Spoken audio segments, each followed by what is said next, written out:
Hello दोस्तों, best buddy में आपका स्वागत है और मैं हूं आपका लाइफ बडी तुषार। दोस्तों, आपको यह जानकर हैरानी होगी कि जब मैंने world famous scientist Stephen Hawking की एक book Brief Answers to the Big Questions पढ़ी, जिसमें स्टीफन हॉकिंग लिखते हैं कि एक अर्थवर्म का मस्तिष्क जो कि बहुत ही सरल काम करने के लिए डिज़ाइन हुआ है, वो एक सुपर कंप्यूटर से भी ज़्यादा कॉम्प्लेक्स है। बस इसी बात से हैरान होकर मैंने खुद रिसर्च करना शुरू किया और जो नतीजे मुझे मिले चौंकाने वाले थे।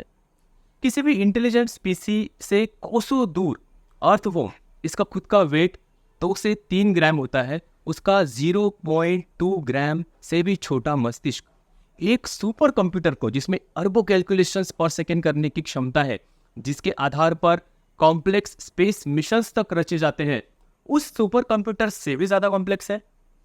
तो दोस्तों, ये सच है कि complexity and pattern recognition, learning ability, adaptability में ये सुपर कंप्यूटर को मिलीग्राम वजन का ब्रेन मात दे देता है। और जितनी एनर्जी एक सुपर कंप्यूटर को चलाने में लगती है और एक अर्थवर्म के ब्रेन को चलाने में लगती है, उसकी तो कोई तुलना हो ही नहीं सकती।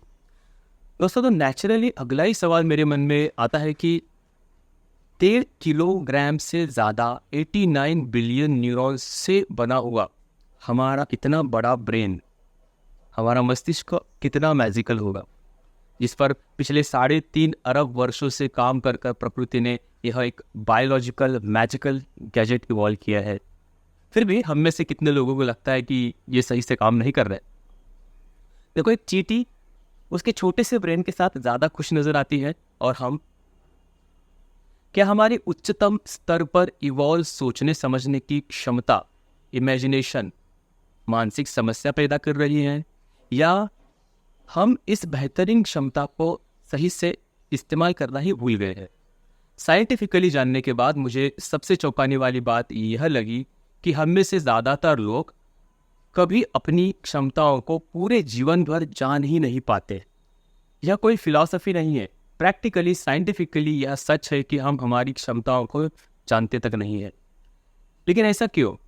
क्या हम अपनी पूरी क्षमता विकसित कर सकते हैं?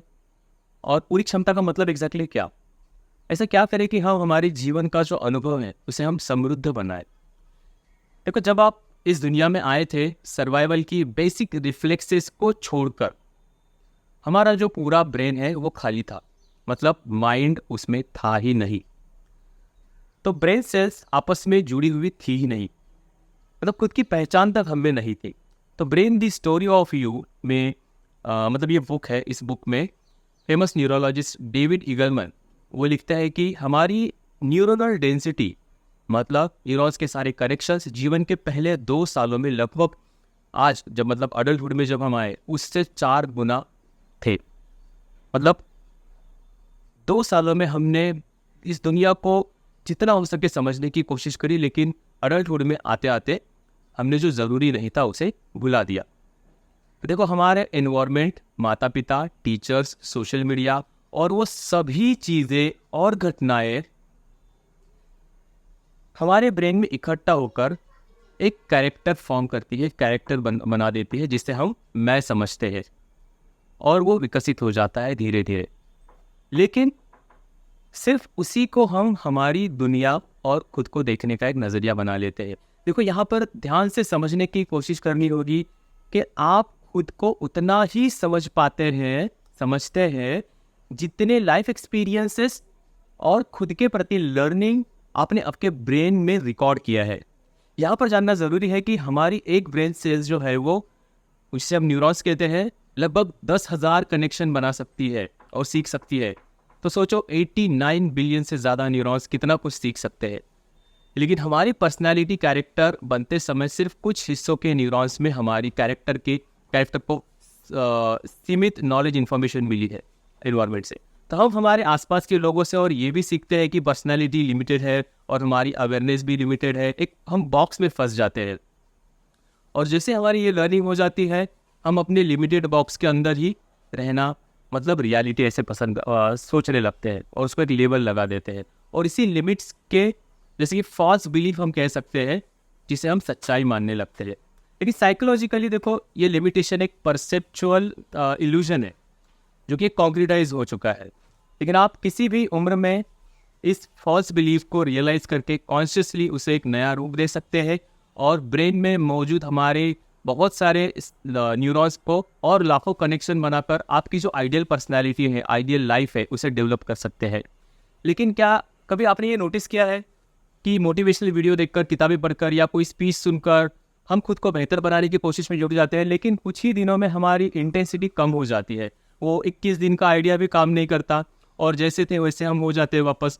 फिर कोई यह कह देता है कि हम अपने आप को बेहतर बनाने के लिए हमको एक पर्पस चाहिए या ड्रिवन फोर्स होना चाहिए। लेकिन ड्रिवन फोर्स है, पर्पस है, सब होते हुए भी बहुत सारे लोग अपना वेट तक कम नहीं कर पाते। इनफैक्ट यह जानते हुए भी कि अगर मैं पूरी क्षमताओं को विकसित कर एक बेहतरीन लाइफ बना सकता हूँ, हम क्यों कंसिस्टेंट एक्शन नहीं ले पाते? इसका जवाब मैंने ढूंढने की कोशिश करी और पता चला कि it is not only the driving force, habits या vision, but the real game changer is our tendencies, जिसके बारे में कॉन्शियसली अवेयर तक हम नहीं होते। हमारी लाइफ सिचुएशंस के अनेकों एक्सपीरियंसेस और हमारी कुछ बायोलॉजिकल परतों की जमा हुई एक परत है, बड़ी सी लेयर है, जिस पर 360 डिग्री काम होना ज़रूरी है, तो ही रियल में ये बदलाव हो सकता है हमारे बिहेवियर में, जिसे हम कह सकते हैं ट्रांसफॉर्मेशन। तो दोस्तों, अगली वीडियो में हम समझते हैं कि हम हमारे नेगेटिव टेंडेंसीज को कैसे प्रैक्टिकली बदल सकते हैं। और इस वीडियो से अगर आपने कुछ सीखा है तो आप कृपया सब्सक्राइब करके, वीडियो को शेयर करके ज़रूर मुझे बताना। I am your best buddy Tushar, best stand for behavioral, emotional, spiritual sense and thoughts. And I'm Tushar, your life buddy, and I speak solutions. Thank you.